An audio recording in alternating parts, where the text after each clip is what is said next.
look at Floyd. Like, Floyd spends money like it's a tap. Like, he's got a tap. Just like unlimited amount of money.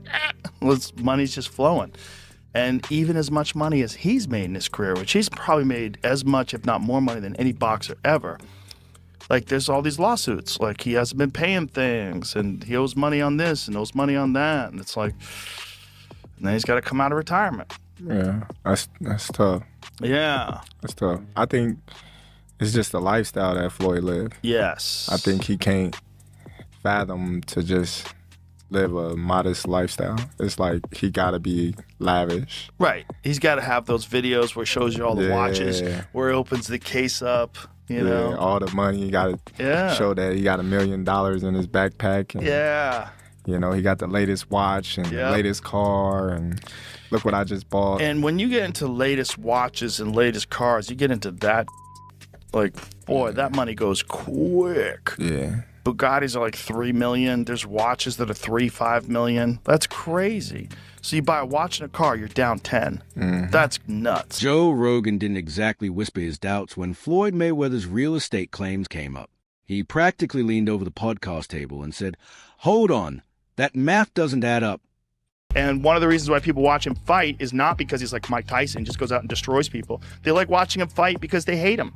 Because he talks so much shit, and he's like, look at my $1 million watch, look at my fucking jet, look at my house, look at this. He's like constantly showing you all these things that he has. Like, he'll lay out watches in a hotel bed, like, this is $1 million worth of watches. This watch goes for $2 million. And they're like, this is my small watch that I take sometimes, but I want to show you, when I show up, I bring out the big boy, and it brings out this watch that's covered in diamonds. It's like $5 million. And so you hate him.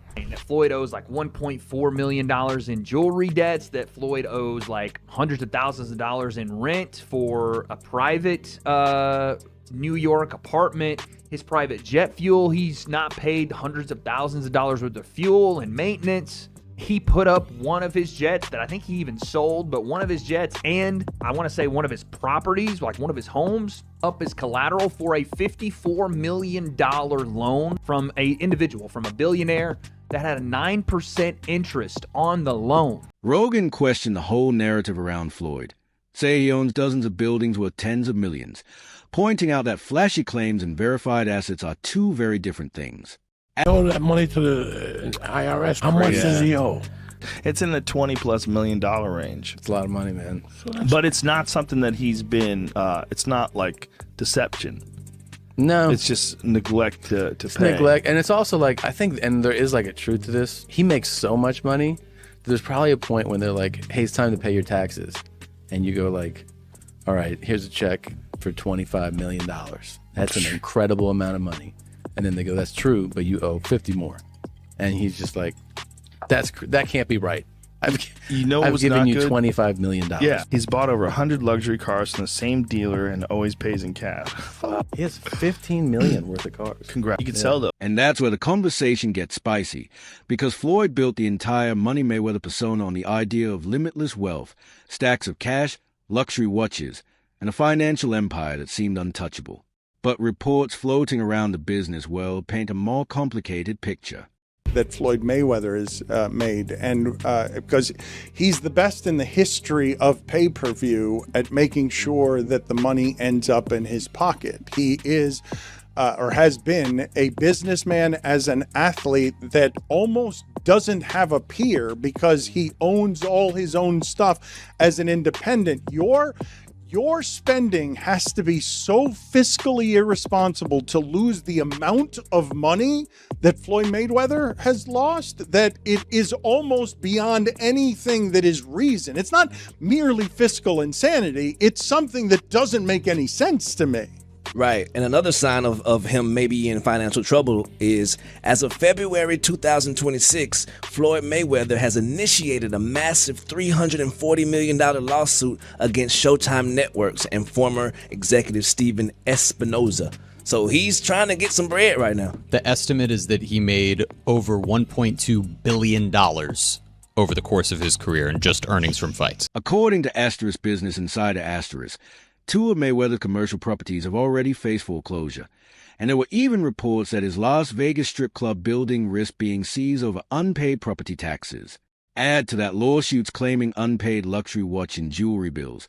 something Floyd has pushed back against, and suddenly the conversation turned from bragging rights to financial scrutiny. They said that, things that they said in this article were insane, that Floyd owes like $1.4 million in jewelry debts, that Floyd owes like hundreds of thousands of dollars in rent for a private New York apartment, his private jet fuel. He's not paid hundreds of thousands of dollars worth of fuel and maintenance. He put up one of his jets that I think he even sold, but one of his jets and I want to say one of his properties, like one of his homes, up as collateral for a $54 million loan. The outlet also noted that 2 Trump Las Vegas condos were temporarily seized for unpaid taxes before being returned after payment, while a massive $54 million loan reportedly used his homes, private jet, and businesses as collateral. Whether exaggeration or misunderstanding, the gap between the money image in these reports has definitely fueled debate. That whole Joe Rogan skepticism about Floyd's financial empire already had the conversation wobbling. But then Sheil Sonnen storms into the discussion like a guy who just grabbed a microphone and decided subtlety is overrated. Sheil basically looks at the entire "Is Floyd broke?" headline and goes, "Why are we even pretending this is shocking?" What's wrong with that? And why are we attempting to tease Floyd? Is Floyd Mayweather? Yes, he's broke. Of course he's broke. He's a boxer. Did they say can't read? That's not to tease him. They say that he can't read. His best friend at the time said that he can't read, and he never denied it. I don't tease him for it. He was a guy who grew up in a boxing gym, right? It's one of these things. You know what you know. You know what you were taught. I didn't teach him about contracts. I didn't teach him about saving. I didn't teach him about investments. Who would have taught him these things? Of course he's broke. He literally flips the question back on the audience, saying, if you wake up and go to work every week because you need money, why would it suddenly be strange for a boxer to keep fighting for the same reason? And I'm sitting here thinking, that's peak Sheil logic, half brutal honesty, half troll energy. But he doesn't stop there. Sheil starts dismantling the mythology around boxing paydays, pointing out that the billion-dollar earnings numbers and those gigantic pay-per-view claims often come from press releases rather than publicly confirmed financial records. When he says nobody from the companies actually processing the pay-per-views has verified those absurd figures, that line alone throws a grenade into years of boxing hype narratives. He's a gambling addict. He's got baby mamas all over the... What do you mean is he broke? Of course he's broke. What boxer do you know that isn't broke? What a ridiculous question. But it's the fact that they're attempting to tease him. I mean, first off, they're asking the question. Look, I've told you until I'm blue in the face. The numbers that you hear in boxing simply aren't true. Floyd made $1 billion.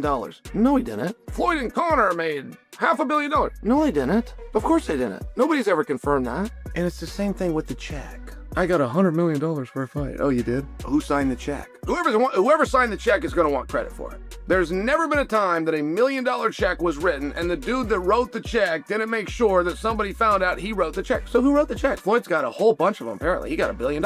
Who wrote the check? Floyd's got a whole bunch of them. Apparently, he got $1 billion. Who wrote the check? At the same time, Sheil isn't just roasting Floyd. He's roasting the entire sport's financial storytelling. Then he pivots into the contract chaos, pointing out how Floyd announcing multiple fights around the supposed Tyson matchup would drive any promoter insane, because in the fight business, timing and exclusivity are everything. And that's where the irony hits hard. Floyd accusing Showtime of shady business practices. And I'm only sharing with you, like, the numbers aren't what you think they are, right? The numbers are good, and they made a lot of money, but it's not what you think it is. And, yeah, of course Floyd's broke. Would you be boxing if you weren't? And it's very tough to be sympathetic to... While critics accuse Floyd's own promotion of similar confusion with Logan Paul, suddenly the narrative becomes a hall of mirrors where everyone thinks someone else is a villain. Yet here's a funny contradiction Sheil unintentionally highlights. People can question Floyd's finances, doubt the paydays, argue about contracts, or roll their eyes at exhibitions. But the second Mayweather's name appears on a fight poster, the entire combat sports world still stops and pays attention. Mayweather owes Logan Paul $1.3 million. No, he doesn't. Just to clear that up, no, he doesn't. Will Logan ever get the money? I think Floyd's broke. Floyd does not owe Logan $1.3 million. Floyd's promotion owes Logan $1.3 million. And now, of course, he's not going to get it. That promotion's already shut down. Allegedly, by the way. Shields on an already and the only time he spent with his father was when he was at the gym. Conversation. But then Jason Whitlock and that panel jump in, and the discussion suddenly turns into a full-blown roundtable of financial detectives. I'm sitting there like, wow, we've officially gone from fight analysis to forensic accounting with boxing gloves on. Whitlock starts the whole thing by leaning into Shannon Sharpe and Oasis's theory that Floyd unretiring is basically about chasing a massive payday. And the moment names like Canelo, Manny Pacquiao, and Terence Crawford start getting thrown around, you can feel the business angle immediately. Shannon's saying those are the only fights that could generate the type of money Floyd might want. That's not just speculation. That's basically the celebrity superfight menu. Then Whitlock jumps in with that * Rocky * movie reference. Why do you fight? And suddenly the conversation turns philosophical in the funniest way possible. Shannon Sharpe and Ocho Cinco suggested on their podcast that Floyd Mayweather is talking about coming back, unretiring. He is. Because he's broke. Yeah. Let's play the clip here of Shannon Sharpe and Ocho Cinco. There are only 3 fights that Floyd can have that can command and get the kind of money he's looking to recoup for money that may have been lost, or money that may have been stolen, or money he may have spent, to date. For one, a rematch with Canelo. That's one fight. Canelo too big. Listen to me, Unc. We talk about making that money. He ain't gonna have no choice. Because, Floyd built an entire brand around the idea that money equals success, literally changing from pretty boy to money. And Whitlock points out the brutal irony. When your entire image is built on wealth, any rumor about financial trouble becomes a headline hurricane. Then Dre adds a more grounded angle, saying, the real issue isn't what Floyd owned. It's what we don't know about liquidity, assets, liabilities, taxes, lifestyle. Basically, the financial iceberg under flashy Instagram photos. Meanwhile, the panel throws in jokes about gamblers going broke, IRS bills, luxury spending, and suddenly Floyd's career looks less like a victory lap and more like a complicated puzzle. Yet here's the part that makes me laugh. While half the panel questioning the logic of watching a nearly 50-year-old fighter step back into the ring, the other half quietly admits something every fight fan knows deep down.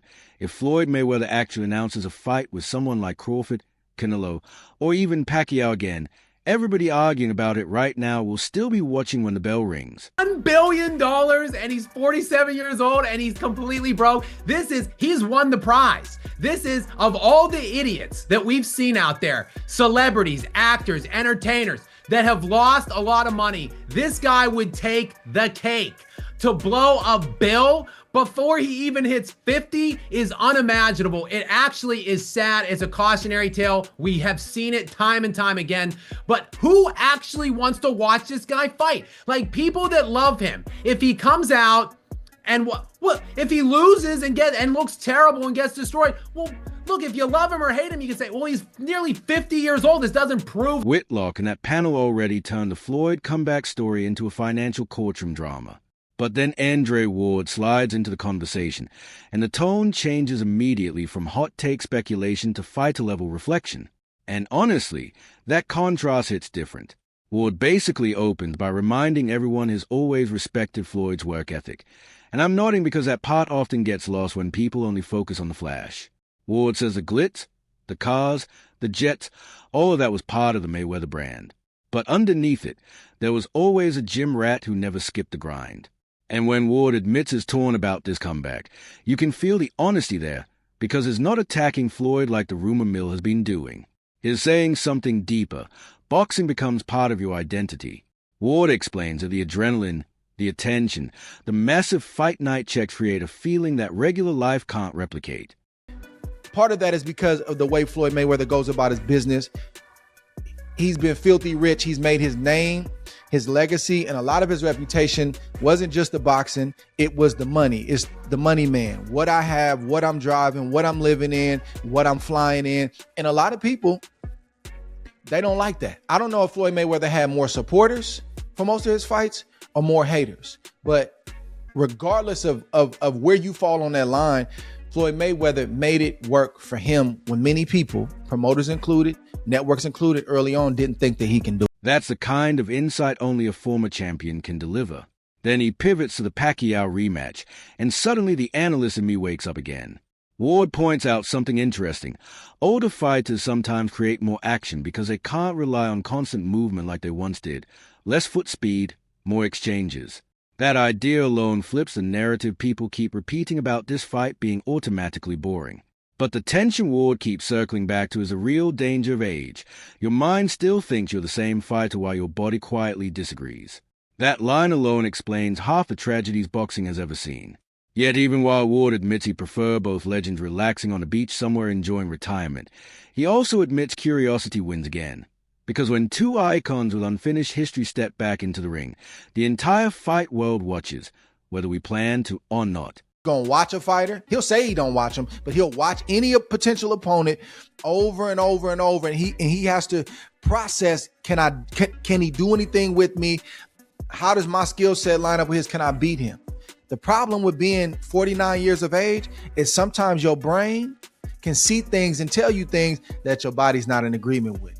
That's the problem with age. Your brain is still saying, I'm him. Your brain is still saying, man, I'm Money Mayweather. Man, these youngsters can't deal with me. But your body is saying, brother, we can't do it like that anymore. And when you step back and look at this whole situation from a distance, it honestly feels like four completely different realities colliding at the same time. Joe Rogan is questioning the financial empire narrative. Shiel Sonnen is ripping apart the mythology of boxing paydays. Whitlock's panel is dissecting the business and lifestyle side of the story.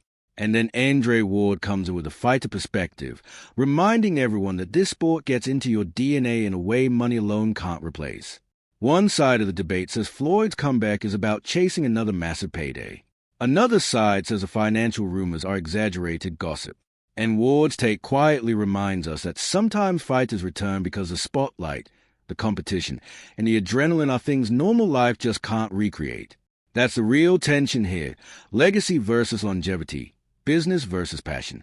And whether people believe Floyd is chasing money, chasing history, or just chasing that feeling of being Money Mayweather again, the truth is the conversation itself proves his influence.